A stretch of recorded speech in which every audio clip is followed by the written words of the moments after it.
അജ്ഞാതർ കൃഷിയിടത്തിലെ ഏലച്ചെടികൾ വെട്ടിനശിപ്പിച്ചുവെന്ന പരാതിയുമായി കർഷകർ രംഗത്ത്. ഇടുക്കി അടിമാലി കല്ലാർ സ്വദേശി TS മോഹനനാണ് ഇത് സംബന്ധിച്ച് വെള്ളത്തുവൽ പോലീസിൽ പരാതി നൽകിയത്. കായ്ഫലം നൽകിയിരുന്ന 150ഓളം ഏലച്ചെടികൾ വെട്ടിനശിപ്പിച്ചുവെന്നാണ് പരാതി. അടിമാലി കല്ലാറിലാണ് താളനാനിയിൽ TS മോഹനന് ഒരേക്കറിലധികം കൃഷിയിടമുള്ളത്. ഈ കൃഷിയിടത്തിൽ നിന്നിരുന്ന കായ്ഫലം നൽകിയിരുന്ന 150ഓളം ഏലച്ചെടികൾ അജ്ഞാതർ വെട്ടിനശിപ്പിച്ചുവെന്നാണ് മോഹനന്റെ പരാതി.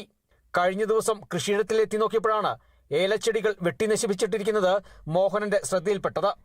മിനിയാന്ന് ഞാൻ ഇവിടെ തട കൂട്ടുന്നുണ്ടായിരുന്നു, മിനിയാന്ന് ഉച്ചവരെ. അപ്പോൾ അത് കഴിഞ്ഞ് ഇന്നലെ രാവിലെ ഞാൻ തട കൂട്ടാൻ പഠിക്കാനായിട്ട് രാവിലെ ഒരു 9 മണിക്ക് ശേഷമാണ് വരുന്നു നോക്കണേ പറമ്പിൽ. അന്നേരം ഇത് മുതൽ ഇങ്ങനെ വെട്ടിയിട്ടേക്കുന്ന ആട്ടാണ് നമ്മൾ കാണുന്നത്. ആരാ എന്താണെന്ന് നമുക്കറിയത്തില്ല. പുറത്തുനിന്ന് ഒരു മനുഷ്യനെ ഇവിടെ വന്ന് വെട്ടാൻ സാധ്യത കുറവാണ്. എങ്ങനെയാണെന്നുള്ളത് എനിക്കറിയത്തില്ല. നമ്മളിപ്പോൾ നേരിട്ട് ആരും കണ്ടിട്ടില്ല. പക്ഷേ എന്തായാലും ഞാൻ ഇന്നലെ പരാതി കൊടുത്തിട്ടുണ്ട്. അപ്പോൾ അന്വേഷിക്കാൻ വരും എന്നൊക്കെ പറഞ്ഞിട്ടുണ്ട്. അപ്പോൾ അതിൻ്റെ നടപടി എന്നാന്നുള്ളത് പിന്നീട് അറിയത്തുള്ളൂ.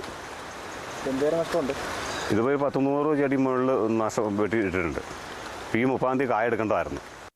ഏതാനും ദിവസങ്ങൾക്കുള്ളിൽ ഏലക്കായ വിളവെടുക്കാൻ തയ്യാറായിരിക്കുകയാണ് അജ്ഞാതർ കൃഷിയിടത്തിൽ കയറി അതിക്രമം നടത്തിയതെന്നാണ് ഈ കർഷകൻ പറയുന്നത്. അതിക്രമം നടത്തിയവരെ കണ്ടെത്തി നടപടി സ്വീകരിക്കണമെന്നാവശ്യപ്പെട്ട് മോഹനൻ വെള്ളത്തുവൽ പോലീസിൽ പരാതി നൽകി. Kerala vision news, Idukki.